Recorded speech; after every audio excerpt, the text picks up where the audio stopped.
enter the sanctuary for rest, meditation, and prayer, may the beauty within speak of the past and ever-continuing ways of God. So this space was really perfect for reaching out to the community and really inviting them into the space, just as Percival wanted the congregation to be involved in the building and the importance of the space. Fleisher and his family were really involved in the welfare and well-being of the lower class, of the working class, and especially the migrant population in Philadelphia. And it was truly a family affair of philanthropists and givers, and some of the organizations that they were involved in, just to name a few, the list really truly just go on and on. The father was director of the Jewish Hospital Association, for one. Mother was vice president of the Philadelphia Council of Jewish Women. One of his younger brothers was the founder of the Symphony Club, which is an organization. It's an organization sort of based on the concept of the Graphic Design Club, offering free music lessons instead of art lessons to the lower class. His younger sister was chairperson of the Philadelphia Trade School for Girls. And then Samuel himself not only founded the Graphic Sketch Club, but he founded Philadelphia School for Occupational Therapy. He was concerned for the city's vice problem, sat on the city's vice commission, and was president of the Ellis College for Fatherless Girls. Among other things, he really did a lot.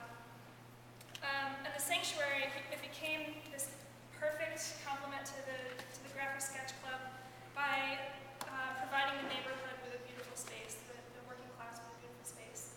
And this was sort of the idea at the turn of the century that you could find salvation in art, not just religion, but the appreciation of beauty could keep the kids off the streets and out of trouble. So keeping the historical narrative in mind and those important themes, we also tried to look at other buildings that were important in historical sacred places that have also been put to different uses. And as a whole, we've sort of come to several different best practices themes that we're hoping you might keep in mind, and some inspiration as we sort of brainstorm ideas for the future of the sanctuary. Oh, and this is, if you can't recognize, it's the Eastern State Penitentiary. And not necessarily a sacred space in the sense of a religious space, but important to the history of Philadelphia and the penitentiary system itself.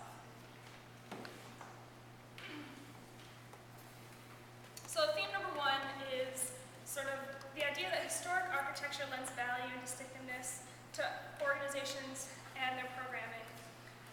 So understanding that the building itself gives so much to the programming and to the organization. It's not just a building that someone takes care of. The example that's given here is St. Mark's and Bowery, and we were told it's basically a mecca for dancers in New York City. They strive to dance here, not because it's a state-of-the-art space, which it's not. It's because of the history and the legend and the exciting creative space that it provides for its dancers.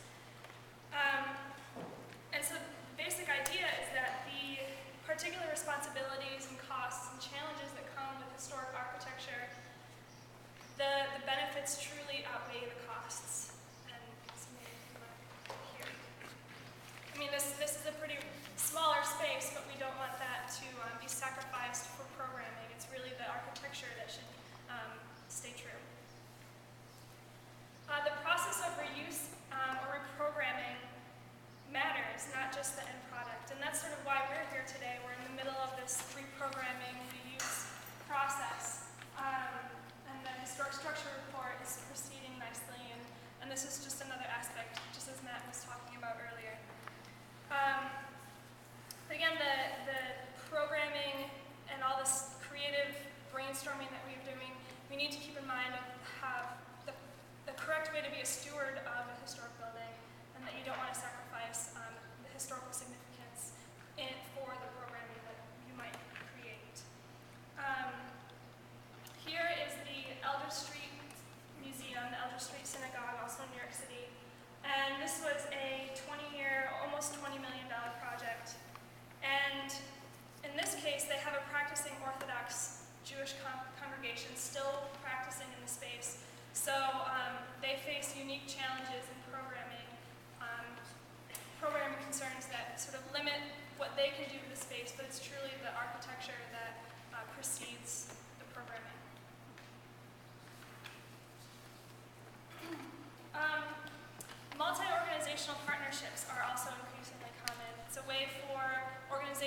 is to gather the support and the programming needs, a way for the space to continuously be used.